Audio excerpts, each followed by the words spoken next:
पाटील काय सांगाल निवडणुकीचा निकाल जो आहे विधानसभेचा तो हाती आलेला आहे. महायुतीला जे आहे ते भरघोस मत जे आहे ते मिळालेलं आहे. नाही मग आता त्यांना मिळालं तर त्यांचं अभिनंदन केलंच आम्ही.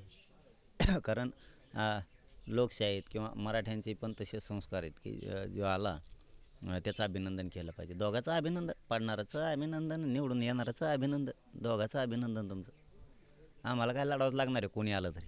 हे तर आम्ही आधीच सांगितलं होतं, कोणी जरी आला तरी मला आणि माझ्या समाजाला स्वतःचे आमचे लेकरं मोठं करण्यासाठी आम्हाला लढावंच लागणार आहे, झुंजावंच लागणार आहे. ती झुंज देणार आहे मी आणि आरक्षण पण मिळवणार आहे. मात्र पाटील जर पाहिलं तर पहिले सरकार हे महायुतीचं होतं. नवीन सरकार होणार ते पण महायुतीचं असणार आहे. मात्र मुख्यमंत्र्यामध्ये कुठेतरी बदल होऊ शकतो असा अंदाज जो आहे तो वर्तवला जातो. नेमकी तुम्हाला काय वाटतं या बाबतीत? नाही आता कोणाचं सरकार आलं तर आम्हाला लढावं लागणार ना. मी तर तुम्हाला सांगितलंच ना. आता ते कोण होणार काय नाही होणार ते काय त्याच्याशी देणे घेणार नाही. आणि सरकार याचं आहे आणि तेच आहे, कोणाचं आटलं तरी आम्ही कोणालाच भेट नाहीत. कोणाचं येऊ दे ना, आम्हाला आमच्या न्यायाशी म्हटलं. आमचं ध्येय आरक्षण आहे. आमच्या गोरगरिबाला राजकारणापेक्षा आरक्षण महत्त्वाचं आणि ते आम्ही मिळवणार आहेत. सरकार फरकार काय नाही आमच्या पुढं, कोणचंही असू दे तुम्ही. आम्ही सगळ्यांना आमच्या मनगटाला मनगट जर लावलं त्याला दुमतं करायची ताकद आणखीन मराठ्यात आहे. प्रत्येक गावागावात अर्धा अर्धा मराठा आहे. त्यामुळे आमचं काही एवढं सोपं नाही. दहशत निर्माण करणं, दादागिरी करणं, मराठ्यांना जेरीस आणणं एवढं सोपं नाही. मराठे खुंकार आहेत, सगळ्याचे पाठपुरावे. मात्र लोकसभेला जो आहे तो जरांगे फॅक्टर चालला असं म्हणलं जात होतं. विधानसभेला चाललं नाही असं जे आहे ते देखील छगन भुजबळ यांनी म्हणलं होतं. यावरती कसं बघता तुम्ही? तेव्हा नाही म्हणला, त्याला एवढी अक्कल नाही. तेव्हा नाही म्हणला, हे दुसरेच येतं काही ज्ञानी महाज्ञानी येतं. ते बसलेले म्हणले ते की लोकसभेला जरांगे फॅक्टर चालला आणि विधानसभेला फेल झाला. हे कुठून ज्ञानी आणले सापून कोणाला माहिती? गोळ्या संपलेले, हे मिळच नाही आणला. अरे मैदानातच आम्ही नाहीत, तुला एवढीच अक्कल पाहिजे. तू काय विश्लेषण करतो? उगाच नुसतं चॅनलवर नेऊन बसलं म्हणून बोलायचं काहीतरी. अरे मैदानातच नाही रे, पठ्ठ्या मैदानात असतं ना तुम्हाला रानसुद्धा पळायला कमी मिळालं असतं. हो, कमी पडलं असतं. एवढे हाल झाले असते. तुम्ही काय कच्चे समजता का मराठ्याला? मराठा फॅक्टर म्हणजे काय साधी गोष्ट आहे काय? दिल्लीची सुद्धा हवा निघती. मराठा फॅक्टर म्हणल्यावर दिल्लीची हवा निघती. नुसतं ठोय ठोय ठूस ठूस वाजतं नुसतं. मराठ्याचं फॅक्टर इतका डेंजर आहे, ते काय सोपी गोष्ट आहे काय? आणि म्हणा फेल झालं काय झालं, तो बघ आधी. तो ज्याच्या सभा गेले त्याला 700, कोणाला ती 134च पडले एकाला. निवडून आलाय कोण? पळलाय कोण? तो सभा घेतल्या कोणाच्या? कव्हर लोकांच्या पाळणे लुटी तू. लेकरू दुसऱ्याच आहे ती. तुला कसं ज्ञान नसन बा? याचं बेअक्कल. आणि याच्यातच धन्यता मानायला लागलेत. पळलाय कोण? निवडून आलाय कोण? आपण कोणाचा प्रचार केला बा? त्याचं काय धुलाई झाली? त्याचं डिपॉझिट राहिलंय का नाही राहिलंय? हे काय नाही. म्हणजे इतके बिनलाजे मी कवाच नाही बघितले. आणखी मैदानातच आम्ही नाही. समजा एखाद्याच्या घरी आपण नाहीत, एखादा माणूस घरी नाही आणि त्याच्या घरी जाऊन बडबड करायला लागलो तर काय मर्दानगी?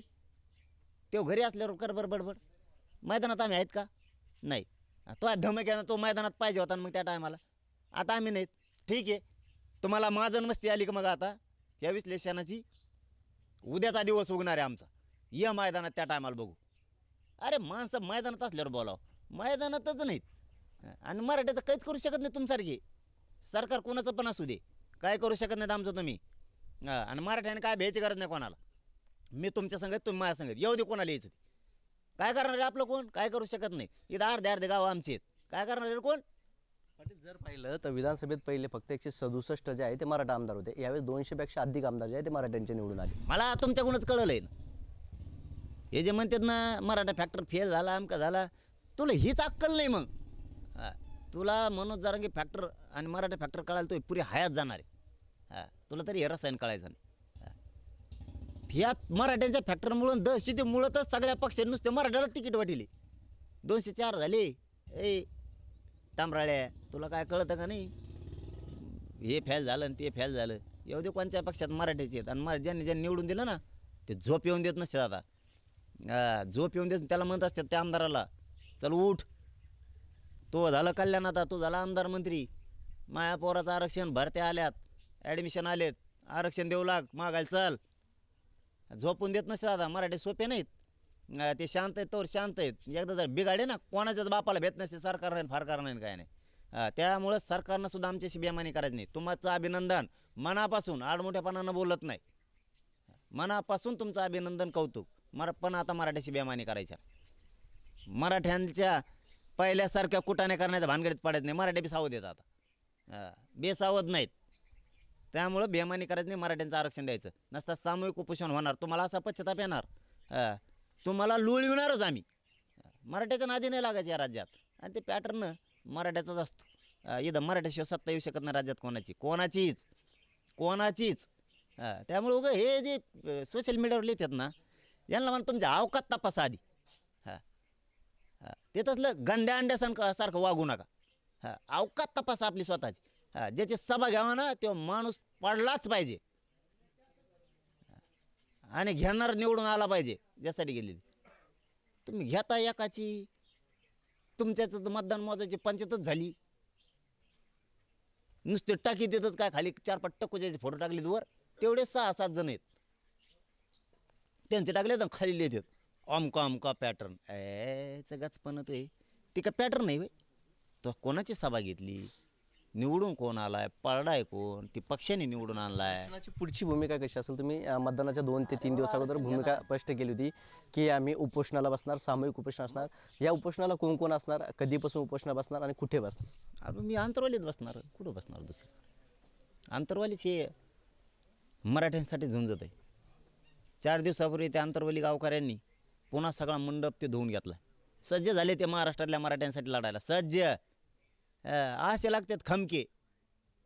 मराठा राज्यातला खमके आहे, सरकार फारकार कोणाचा येऊ दे, हे खमक्या पठ्ठ्या आहे. जिरवितोय उग मराठ्यात लागलं, मराठा जिरवितोच. ते का त्याच्या पुढे लय चिल्लर येतोय. असले सरकार झालं, आमदार तुम्हाला सांगतोय, आमदाराला माझे आमदाराला आता झोपा येऊन देत नाहीत. ते पडलेला असून येत, निवडून आले असो, मतदान केलं नाही म्हणते चाल मागणीला चल, तो भागला आता माया पोराला आरक्षण पाहिजे, पुरीला आरक्षण, चल सुट्टी नाही. आणि तुम्हाला मराठा सगळ्या पक्षात दिसतोय, कारण हे बलाढ्य समाज आहे, सगळीकडे असणारच. पण ज्या दिवशी जातीची आणि स्वतःच्या मुलाची अस्मिता येते ना, त्या दिवशी मराठा तुम्हाला एकाच हाताखाली दिसतो. ही किमया पहिल्यांदा देशात झाली. पक्ष सोडून मराठे सगळे एका जागेवर येणार पुन्हा, आणि ताकदीनं स्वतःच्या लेकरासाठी लढणार. मी तर मैदानात आहेत ना, सामूहिक आमरण उपोषण करणार आम्ही, एवढं प्रचंड मोठं करणार की सरकारचं डोकंच बंद पडलं पाहिजे. आपल्या डोक्याला डोकंच नाही लावायचं, सरकारने डोकंच बंद पडलं पाहिजे यांचं. एवढं मोठं सामूहिक उपोषण होणार. आणि कोण नाही बसलं, मी आणि पाठ्या आम्ही एकटाच बास त्यांना, मायबाप समाज गावागावात उभा आहे माया मागं. पाटील, तुम्ही उमेदवार न देण्याची घोषणा ज्यावेळेस केली होती त्यावेळेस आम्ही एक सर्वे केला होता, त्यामध्ये तुम्हाला बहुमत जे आहे ते मिळालं होतं.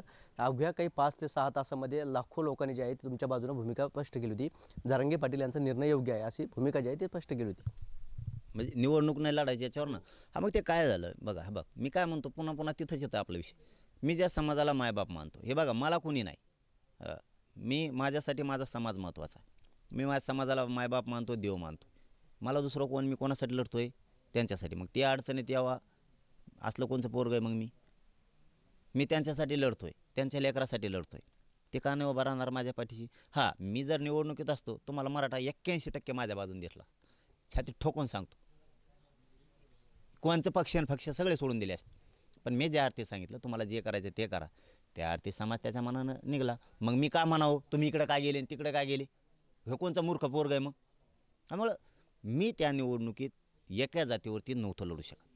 माझ्या समाजाचा अपमान झाला असता, माझ्या समाजाचे हाल झाले असते, संकटात सापडला असता, आणि मला तो सापडून द्यायचा नव्हता. समीकरण जुळलं असताना मैदानात आम्ही होतो. आपण मैदानात उतरलो ना, मागं सरकत नाही, कारण क्षेत्रीय मराठा आहे. एकदा उतरला का मागं नाही सरकत, तो मरणार नसता मग विजय घेऊन वापस येणार. मैदानात उतरला आपला काचका तसा असतो. आपण मागं उतरलो तर एकदा, ह्या बारी नाही सांगितलं तर नाहीच, कुठंच नाही गेलो राज्यात, नाही म्हणलं की नाहीच. आपलं धोरण तसं असतं. तसं माझ्या समाजासाठी मी शेवटच्या क्षणापर्यंत लढायला तयार आहे. आरक्षण घेणार, सुट्टी देणार नाही सरकार कोणाचं. आणि मराठ्यापुढे एकदा मराठा जर खवळला ना, त्याच्यापुढं सरकार फारकार काही नसतं.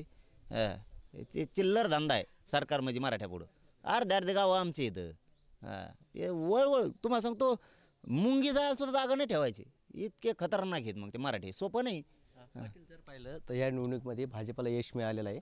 त्यामुळे जर पाहिलं काही मराठा तरुणाचं जे आहे स्टेटस आहे, पाटील माफ करा, कारण आपल्याच लोकांनी गद्दारी केली, भाजपला सहकार्य केलं, असं स्टेटस ठेवले सोशल मीडियावरती. आता त्यांनाही सांगतो तुम्ही दुःख मानू नका. हां, काय दुःख मानायला आपलं कोणी?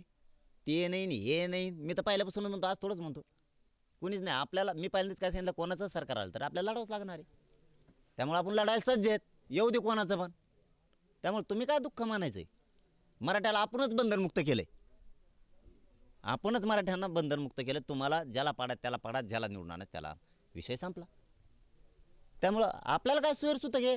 पोरांना सगळं सांगतो आणि मराठ्याला सांगतो, आपल्याला काय सोयीसुद्धा घे, त्यात काय दुःख ना सुख. आपल्याला आरक्षण मिळाल्यावर सुखी. आपलं काय कोणा सरकार आलं का गेलं का काय करणार आहेत आपलं ते. त्यामुळे मराठ्यांनी काय लोड नाही घ्यायचा, पोरांनी बी नाही सोडून द्यायचं. मैदानात आपण नव्हतो, मी नव्हतो, मराठा नव्हता मैदानात, विषय संपला. आपण मैदानात असतो तर मग आपण फेल म्हणा काय काय म्हणायचं ते असतं. आपण मैदानातच नाही तर या बुळबुळ्याचं काय टेन्शन घेतं रे. व्हॉट्सअप फेसबुकला लिहिते ते, यांना किंमत नसती व्हॉट्सअप फेसबुकवाल्याला. जो कृती करतो ना मैदानात उतरून त्याला खरं मर्द म्हणतात. हां, कारण त्याला सगळा बदल घडवायचा असतो आणि बदलाबरोबर परिवर्तनसुद्धा घडायचं असतं. या दोन्ही गोष्टी सोबत करायच्या असतात. बदल हा वेगळा आणि परिवर्तन हे वेगळं आहे. कारण त्याला ज्यावेळेस मैदानात आहे त्यावेळेस त्याला हे दोन्ही गोष्टी करायला लागतात. नुसता बदल करून चालत नाही तर परिवर्तन पण करायला लागतं. आणि आपण मैदानात उतरल्यावर दोन्ही करीत असतो. बदल पण करतो लोकात आणि वर्षसुद्धा परिवर्तन करतो. याला म्हणतात राजकीय घडी, याला म्हणतात कसरत तारेवरची. ह्या दोन्ही सोबत घेऊन चालायला लागतात. बदल केला म्हणजे तुम्ही सगळं काय केलं नाही, त्याच्याबरोबर तुम्हाला परिवर्तनसुद्धा करावं लागणार आहे. हे करत असताना मी माझ्या समाजासाठी ह्या दोन्ही गोष्टी करतो. पण मैदानातच आपण नाहीत. काय फेसबुकवाल्याला काय किमती असतात. कुणी लिहू शकतं ते लिंबा झाडाखाली बसल्या बसल्या आणि मराठीचे पोरं लिहायला भिडल्यावर. आम्ही संयमी लोक आहे, शांत आहेत, आम्ही मजा बघत असतो कोण कोण काय लिहितो काय काय करतो. हां, तुमच्या अवकात कळाली मराठ्याला आता आणि राज्यातल्या सगळ्या जनतेला बी कळाली आता तुमच्या अवकात काय. कारण तुम्ही ज्या अर्थी लिहिलं ना 4-5 टकोचे फोटो टाकून आणि खाली लिहिलं आमका आमका पॅटर्न, त्याच दिवशी तुमची चव गेली. त्याच दिवशी चव गेली तुमची. निवडून आणले दुसऱ्यांनी, तो प्रचार केला कोणाचा, पॅटर्न कोणाला सांगू तू. तुमच्या अवकात त्याच दिवशी कळाली लोकांना. त्याच्यामुळे मराठ्यांनी ना उगा लोड नाही घ्यायचा. कोणी काय फेसबुकला काय टाकलं नाही. फेसबुकचे म्हणजे हे 10-12 पोरं बी लिंबा झाडाखाली बसल्या लिहू शकतात. मराठी वादळ निर्माण करू शकतात फेसबुकला, व्हॉट्सअपला, सोशल मीडियाला. त्याला काय लागतंय, ते वादळ करायला काय लागतंय. उद्या मराठीचं पोराला नुसतं भिडले ना, उद्या भिडे हां आमर सामूहिक आमरण उपोषणाच्या पोस्ट टाकायला जर भिडे तर सगळ्या सोशल मीडियावर महाराष्ट्रात तुम्हाला नुसतं तेच दिसत. हे पॅटर्न यांचा कोणचा आहे ना, ते काय म्हणते त्याला पॅटर्नच. हा, खाली पॅटर्न लिहिले, गळून पडणे माहीत बी नाही होणार कुंकड गेला ती. आम्ही मजा बघत असतो कव्हर करते काय काय भ्यायचं नाही रे कोणाला बघू. हां, पाटील जर पाहिलं पहिले नाही मुख्यमंत्री एकनाथ शिंदे होते, आरक्षणाच्या बाबतीत सकारात्मक असल्याचे आपल्याला दिसले होते. आता कदाचित फडणवीस होतील असं सांगले जातं. मात्र फडणवीस सांगून आरक्षणाबाबतीत आतापर्यंत शब्दही कधी निघलेला नाही. जर फडणवीस मुख्यमंत्री झाले तर आता पुन्हा आरक्षणावरती ते कशी भूमिका घेतील, तुमची काय भूमिका त्यावरती असेल? मी मागच सांगितलं होतं की कोणी आलं तरी मला लढावं लागणार आहे, माझ्या समाजाला संघर्ष करावा लागणार आहे. मी तयार आहे. हां, जर मराठ्यांची बेमानी केली, लढायला सज्ज आहेत मराठी. सामूहिक आमरण उपोषण होणार, त्यांचं डोकंच बंद पाडतो. हां, राज्यात ठप्प करण्याची ताकद मराठ्यात आहे. सरकार आलं किंवा कोणी पडले म्हणजे काय तुम्हीच सगळं नाही, राज्यातली जनता सगळं आहे. तुम्ही कोण? आम्ही सज्ज आहेत लढायला, काळजी करायचं काम नाही. कोणी पण येऊ दे, कोणी पण येऊ दे, आम्ही सज्ज आहेत. मराठ्यात नात करणं काय सोपं आहे का इथं? मग आकडे तर पंचायत पड होती मई. एवढं सोपं नाही. मी शांत राहा म्हणतो म्हणून शांत आहेत, संयम येते. सरकार फारकार काही नाही हो, आम्हाला काहीच वाटत नाही असल्या गोष्टीचं. म्हणजे आमच्या नजरा मिळालेल्या आहेत. हां, हे सरकार फुरकारण हे बुडबुडी आहे ती. हे काही नाही. मैदानात आम्ही असतो ना, मग तुम्ही आम्हाला बोलायला पाहिजे. आहे मग आम्ही सुद्धा मीडियासमोरच येऊन मान्य केलं असतं. कारण ती दानत आमच्यात आहे. होय, ती दानत आमच्यात आहे. ती दानत आमच्यात आहे. मैदानातच आम्ही नाहीत. एक फोन कोणाला नाही. आणि म्हणायचं आमका पॅटर्न आमचं काय मराठ्याचाच पॅटर्न नाही सगळा. मराठ्याशी राज्यात कोणा सत्ता येऊ शकत नाही, पान हलू शकत नाही. काय जरे तिसऱ्याचं काम करतो, चौथ्याचं नाव घेतो. निवडून कोण आलंय कोणाला सांगत हे मला नाही असल्या लोकांचे ना किंवाची दिवा. हां, यांच्यावर हसायसुद्धा वाईट वाटतं. काही काही तर असे आहेत ना, आम्ही त्यांना बोलत बी नाही तरी आमच्यावर बोलत आहेत. म्हणजे बळच थोका चाटीत आहेत मराठ्याचा. नुसत्या चाटेच झाले सध्या ती. कामाधामाचे. अरे आपण बोलणाऱ्याला बोलाव, हां त्याला क्षत्रिय म्हणतात. तुला कोणी बोलतच नाही, तुला कोणी किंमत देत नाही, तुला गिनीत नाही, तू केवढ्याचा आहे. तू लोकांच्या चड्या पिळू घाली तू. हे गचपाने. आणि हे काय हे मला विचारते तू मी काय चीज तुला कवा कळायचं. तो हयात जाईन पुरी. हां तो पिढ्या उपोषणाला किती मराठी एकत्र येतील अंतरवालीत तरी पण? नाही. आता मी तर बसणार, 50 आले तरी होणार, 1000 आले तरी होणार, आणि 1,00,000 मराठी बसले तरी होणार.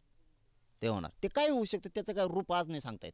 ते आलं रूप तर त्याचं म्हणजे आधी सांगू नये, पण मी एकटा तर बसणार. पण ते जर रूप आलं ना बाबा त्याला, तर कोण बसन मोजता सरकारचा फीस पडत. हां इतके लोक येऊ शकतात, मग कोणीही येऊन बसू शकतं. कारण प्रत्येकाला जातीची अस्मिता आहे, लेकराची अस्मिता आहे. लेकरं मोठे व्हावं कोणाला वाटतं, कारण भरत्यात मोठमोठाले शिक्षणाचं फीस आहेत मोठमोठ्या, त्या करायला लागतात. त्यामुळे प्रत्येकाला अस्मिता आहे. आता सरकारचं झालं, राजकारण संपलं. आता कालपासून तो विषय संपला, डोक्यातून काढून फेकला मराठीने. आता आरक्षणाच्या लढाईच्या मागं लागणार.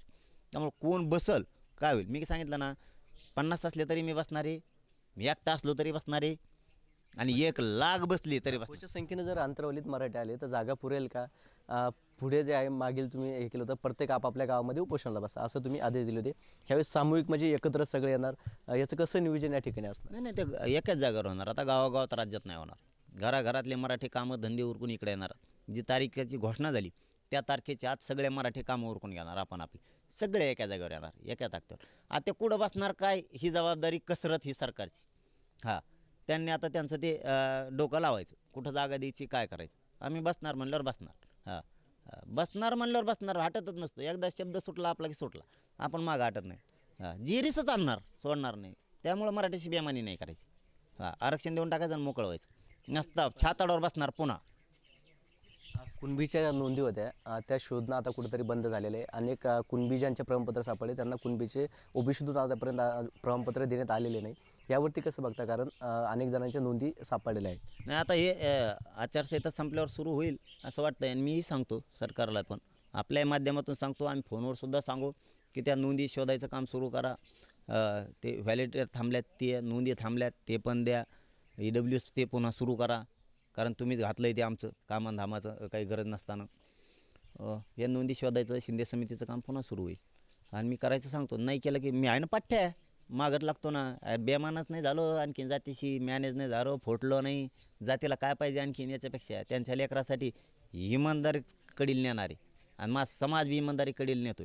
नुसतं एखाद्या गावात गेलो की तेवढीच गर्दी पुन्हा. हां माझा मराठा हटत नाही. त्यामुळे त्यांनी टेन्शन घ्यायचं काम नाही. मराठाची एकजूटच.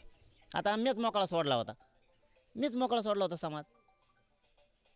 त्यामुळं त्यांनी ते टेन्शन घ्यायचं नाही सरकारने.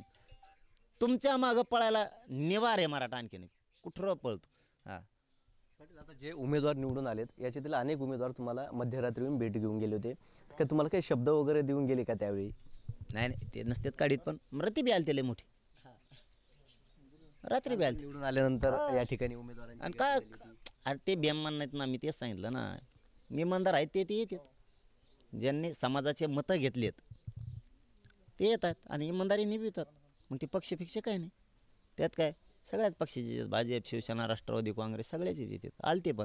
आलते पण आणि येते सुद्धा, असं काहीच नाही, कारण ते इमानदार आहेत. येणार. तुम्ही आरक्षणाबरोबर शेतकऱ्यांचे प्रश्नसुद्धा उचलले होते.